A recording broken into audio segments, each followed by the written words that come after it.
കാര്യങ്ങളിൽ വ്യക്തമായി പരാമർശിച്ചുകൊണ്ട് തന്നെയാണ് ഖാർഗെ അമിത്ഷായ്ക്ക് കത്തെഴുതുന്നത്. ഇവിടുത്തെ പ്രധാന വിഷയം രാഹുൽ ഗാന്ധിയും അദ്ദേഹം നയിക്കുന്ന ഭാരത് ജോഡോ യാത്രയുമാണ്.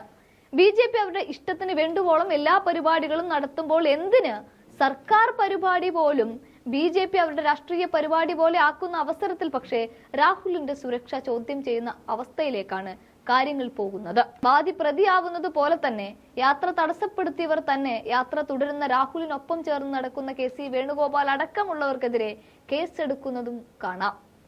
അതുകൊണ്ട് കൂടിയാണ് രാജ്യത്തിന്റെ ആഭ്യന്തരം കൈയാളുന്ന അമിത്ഷായ്ക്ക് ഖാർഗെ കത്തയക്കുന്നത്. രാഹുൽ ഗാന്ധിക്ക് മതിയായ സുരക്ഷ ഒരുക്കുന്നതിൽ അസം പോലീസ് പരാജയപ്പെട്ട നിരവധി സംഭവങ്ങൾ ചൂണ്ടിക്കാണിച്ചുകൊണ്ടായിരുന്നു ഖാർഗെ അമിത്ഷായ്ക്ക് കത്തയക്കുന്നത്.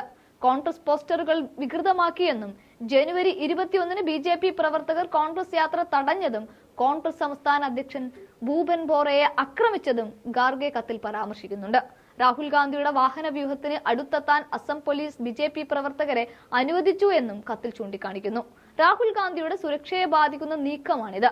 രാഹുൽ ഗാന്ധിക്ക് Z+ സംരക്ഷണത്തിന് അർഹതയുണ്ടെന്ന് കത്തിൽ ഖാർഗെ വ്യക്തമാക്കുന്നുണ്ട്. പരസ്യമായി നടന്ന ഇത്തരം സംഭവങ്ങളിൽ തെളിവുണ്ടായിട്ടും ഈ സംഭവങ്ങളിൽ ഉൾപ്പെട്ട ആരെയും അറസ്റ്റ് ചെയ്തിട്ടില്ലെന്നും ഖാർഗെ വ്യക്തമായി തന്നെ പറയുകയാണ്.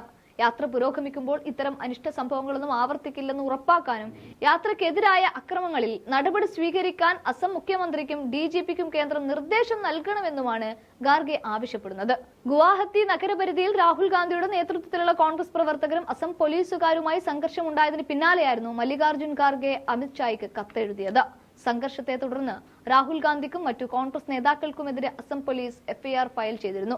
ക്രിമിനൽ ഗൂഢാലോചന, നിയമവിരുദ്ധമായി സംഘം ചേരൽ, സമാധാന ലംഘനം തുടങ്ങിയ കുറ്റങ്ങളാണ് ഇവർക്കെതിരെ ചുമത്തിയിരിക്കുന്നത്. കോൺഗ്രസ് പ്രവർത്തകർ ഉപയോഗിക്കുന്ന നക്സലൈറ്റ് തന്ത്രങ്ങൾ അസാമീസ് സംസ്കാരത്തിന്റെ ഭാഗമല്ലെന്ന് മുഖ്യമന്ത്രി ഹിമന്ത് ബിശ്വ ശർമ്മ പറഞ്ഞതിന് പിന്നാലെയായിരുന്നു പോലീസ് കേസ് രജിസ്റ്റർ ചെയ്തതും. നേതാക്കൾക്കെതിരായി കേസെടുത്തതിൽ പ്രതിഷേധിച്ച് ശക്തമായ പ്രതിഷേധത്തിനൊരുങ്ങുകയാണ് കോൺഗ്രസ്.